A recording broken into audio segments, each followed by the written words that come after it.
the spell.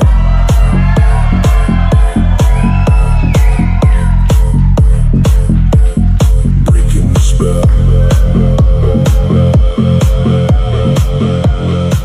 Well, welcome.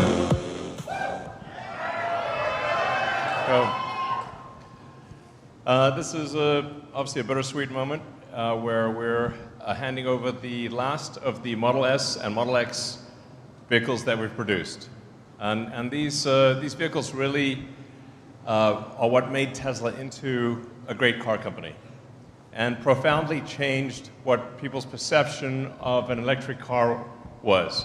And people used to think electric cars were slow, low range, undesirable, really kind of like golf carts. Yeah, glorified golf carts that were not fun, didn't look good, and it was like wearing a hair shirt, basically. You kind of had to give up a little bit of your soul to be in an environmentally friendly vehicle, you know? Yeah. So really the profound thing that the Model S especially showed was that an electric car could actually be the best car of any kind, period. Woo!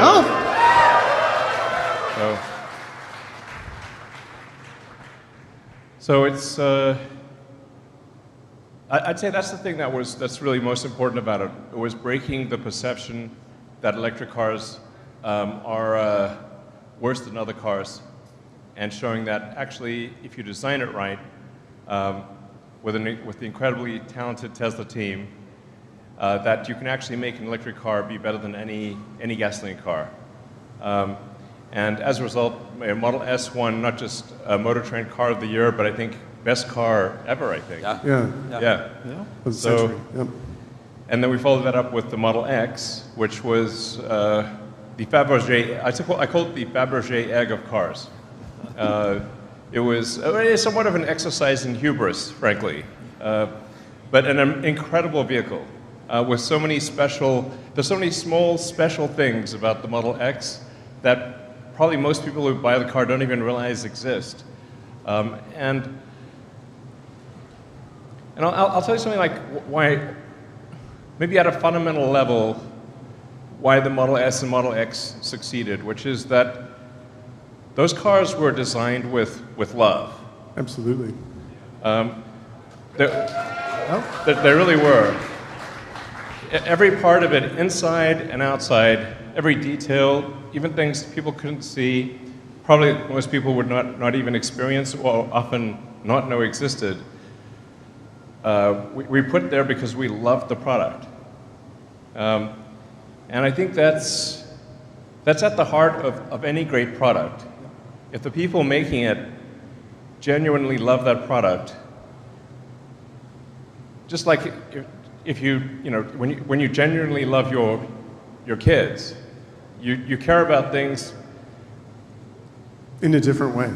Yeah, you do. You do. It's not like a spreadsheet thing. It's not like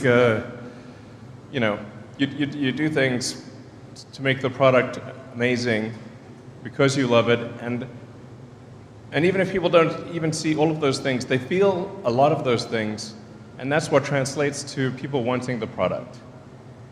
That would be my advice for people out there who are making products or providing services, is do something that you truly love, and your customers will feel that love. You guys all feel that. We feel it from all of them. Yeah. Exactly. Means I think, Elon, when you look at like our employees, right, like for our Fremont, Giga Nevada, these employees are playing a big role. And what Tesla Fremont did, right, means I was telling Elon a story that I was there in December 2015, 31st of December, I was right there, and we factory gated 500 Model X's, and I was like, wow, we were like celebrating like crazy, and now we build in 6 hours those many cars, and this is laying a foundation for Tesla's future. All the global manufacturing, all the manufacturing sites. So just want to say thank you to all the employees, all our suppliers. Thank you guys, thank you.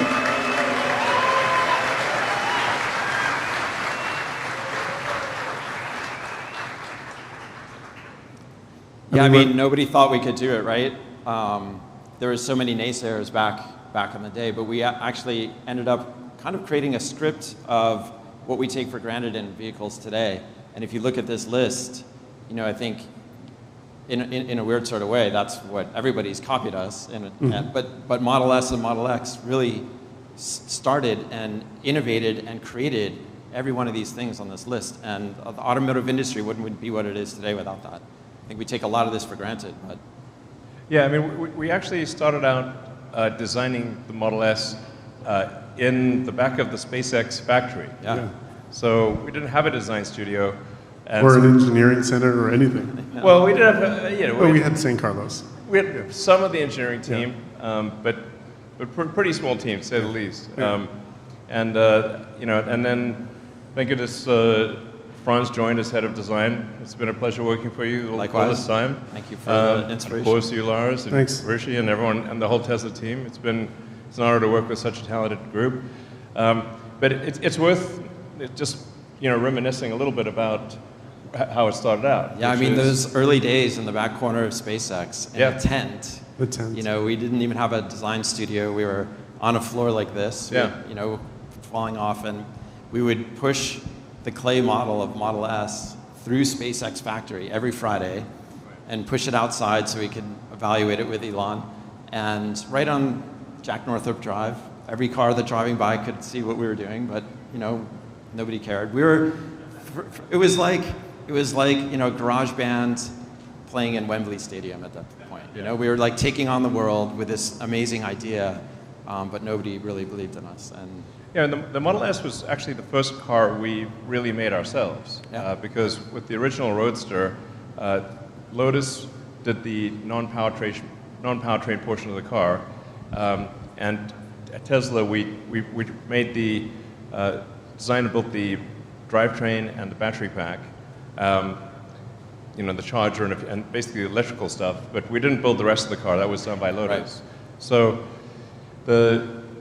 you know, and frankly, if people ask me what are the chances of success of, you know, a company that's never built a car before, building a car that would be Car of the Year by Motor Trend, which is generally like kind of the Academy Awards of cars, I'd say like it's pretty unlikely, but you know, we're going to try. We're going to try to build something. And we really just try to build a car that we thought would be awesome. yeah, And the car that we all wanted.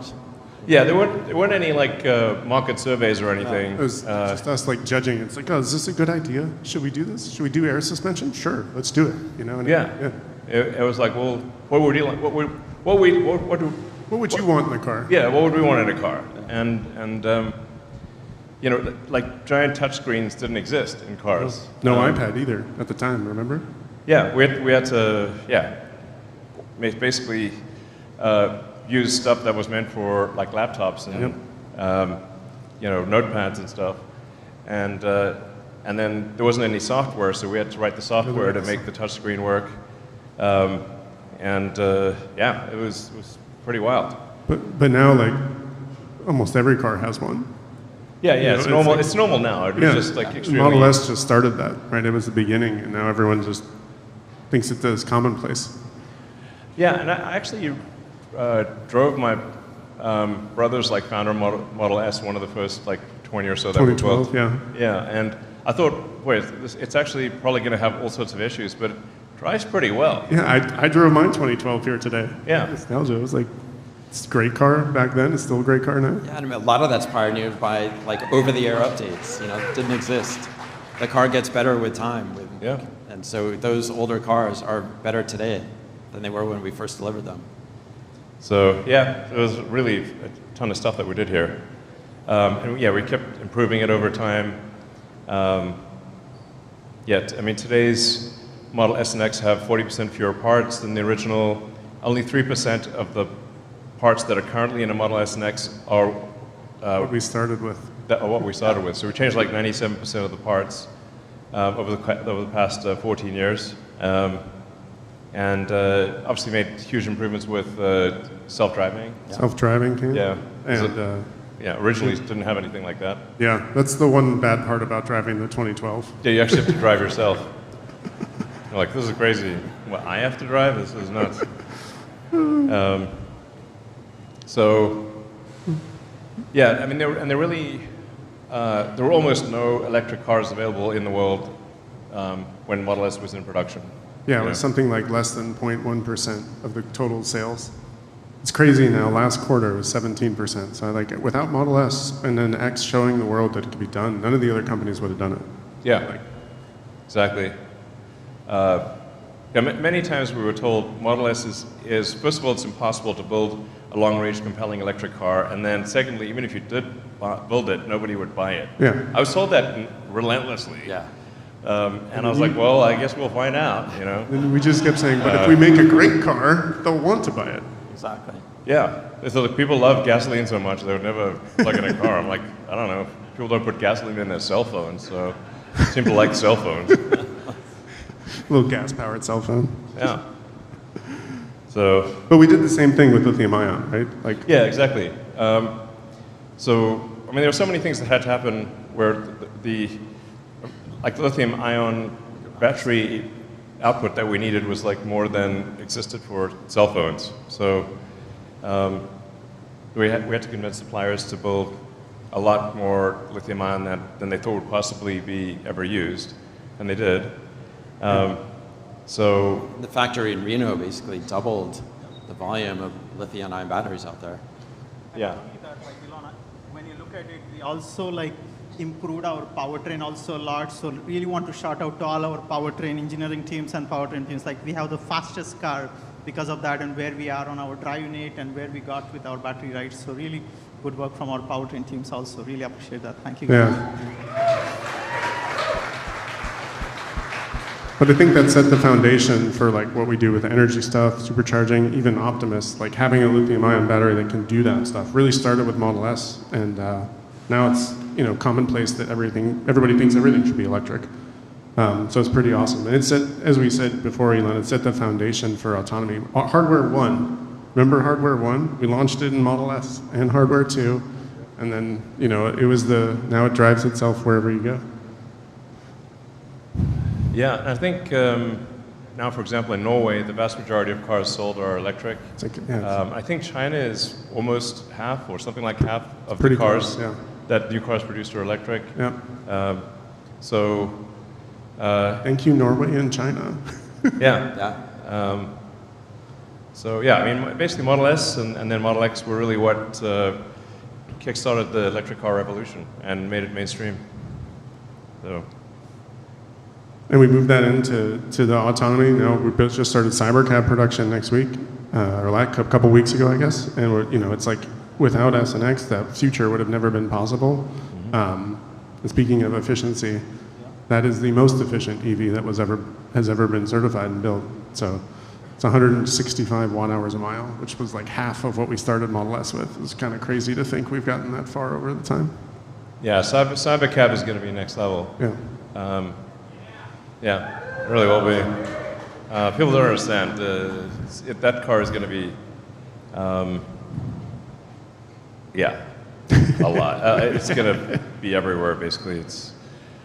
But we're standing here at the end of line of what was S and X and will now be Optimus. Right. So next time you come back and stand in this place full of robots. Yeah, I guess we'll be maybe handing over some of the first Optimus. Handing over the first Optimus right here, yeah. Yeah. Well, Optimus will just hand itself over, I guess. There you go, yeah. I was thinking about, Elon, if you look at Fremont Factory, right, we built the most number of cars in any automotive factory for last 4 years in a row. I think sometime, probably end of next year, we'll be building the most number of bots ever built on the Western Hemisphere of the world, So definitely it's going to be exciting, amazing, abundance future. So. Fremont's always been that way for us. It's always been like the first to kind of build the product and get it out there and then scale. And it's going to do the same thing with Optimus. We see some of the lines here that we're actually building at our automation groups in Germany and Toronto and the Midwest. Like these are real pictures. They are coming. It is coming very, very soon. Yeah, I mean, Optimus is going to be, my prediction is Optimus will be the biggest product ever of any kind. So, we're making way for Optimus. we're making way for Optimus and, sunsetting S and X for something very big. Like I said, biggest product ever, which will be Optimus. Yeah, it's, S and X are just super great products, and we're just making room for an even greater product, which is going to be pretty amazing. Yeah, I mean, people are probably wondering, hey, well, why are you sunsetting this incredible product? It's like, we got a better one. What's wrong with you? Type of thing. Well, the reason is that the future is very much autonomous. So Model S and X have had an incredible run, but all good things must come to an end. And I do think the value of used S and X's will be very high in the future. But the future is very much autonomous. The future, it's going to be fairly unusual for people to drive themselves around. And over time, I think the vast majority of cars will not have a steering wheel or pedals. Right. And driving a car will be kind of like, riding a horse today, which is like people do ride horses, of course, but usually not to work. Yeah, in a way, S and X, we pioneered designing, engineering, and manufacturing the electric vehicle. We pioneered that. Those cars did that, and now we're pioneering, designing, engineering the best robots. So we're just continuing that idea into the world of autonomy. Yep. So, yeah. So, I think we just wanted to, Harushi started it, we want to say thank you to all of you, all of our customers, suppliers, people that come and work hard every day for Tesla. None of this happens without combined effort from everybody, right? Yeah. So, exactly. Thank you. So, thank you. I would say my heart goes out to you, but I got into trouble for that last time.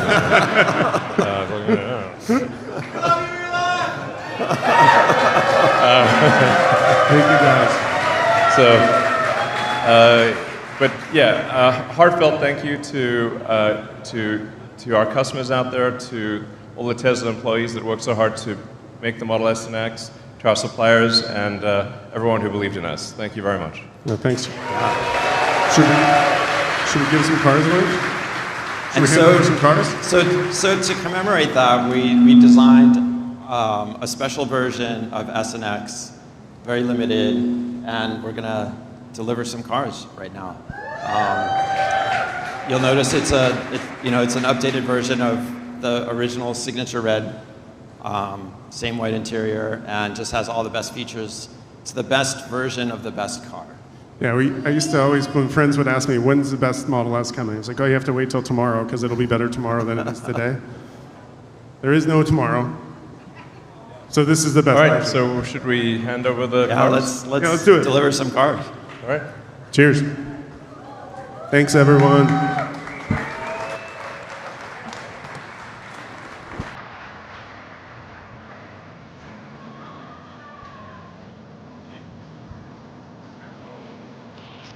Get a picture.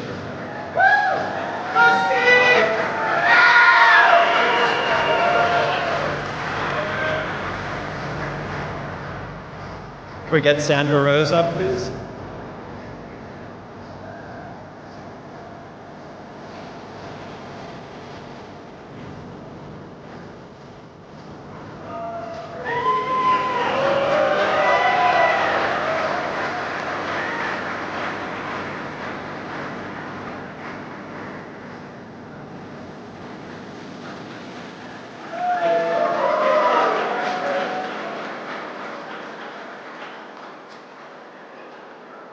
Next, can we get Bruce Leak up? I think there's a little story here, all right?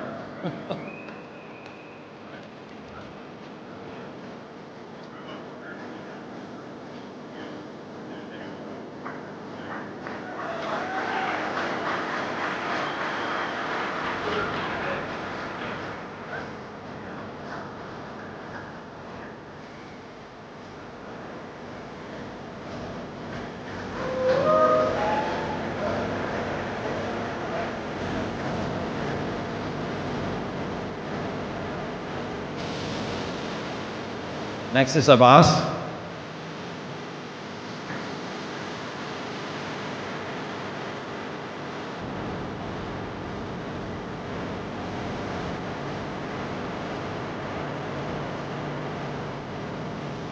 Then we have Lori Hansen. Hi. Congratulations.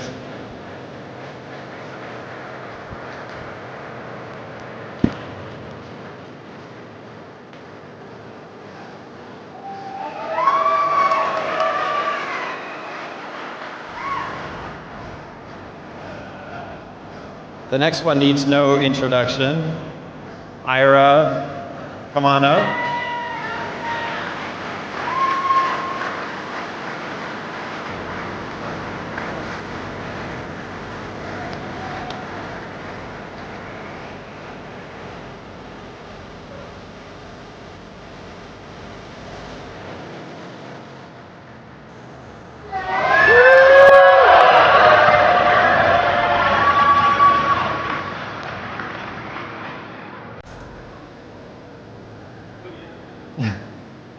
Next we have Mark Dowd.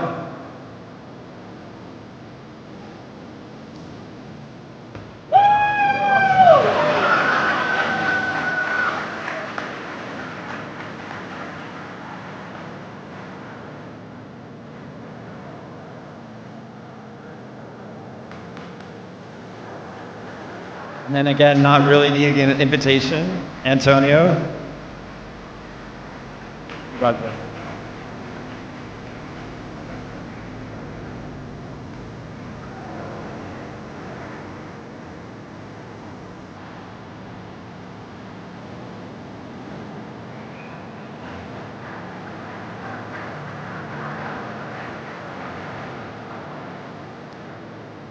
Then we have Tao Cheng.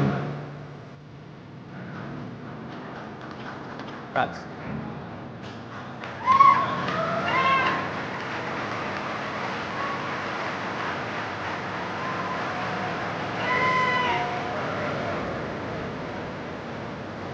Last but not least, Wim Kokarts.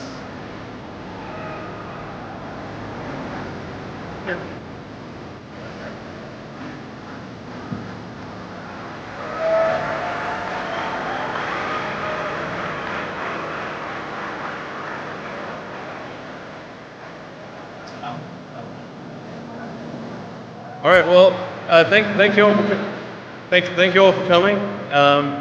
And you know, to everyone out there watching, and everyone here, thanks immensely for your support of Tesla over the years. We wouldn't be here without you.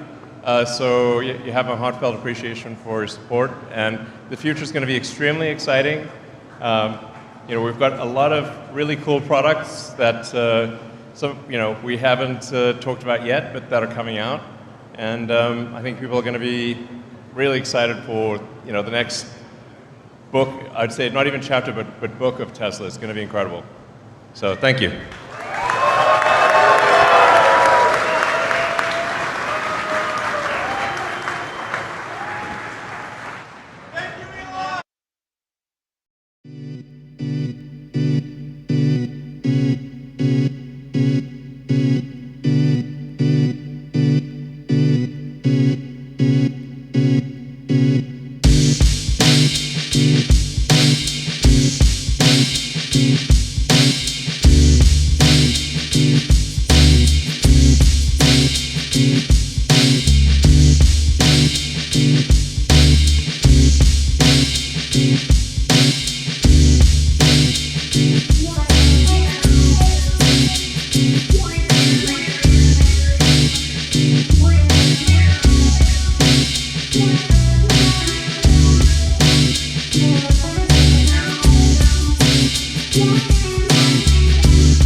Für mehr Videos einfach abonnieren.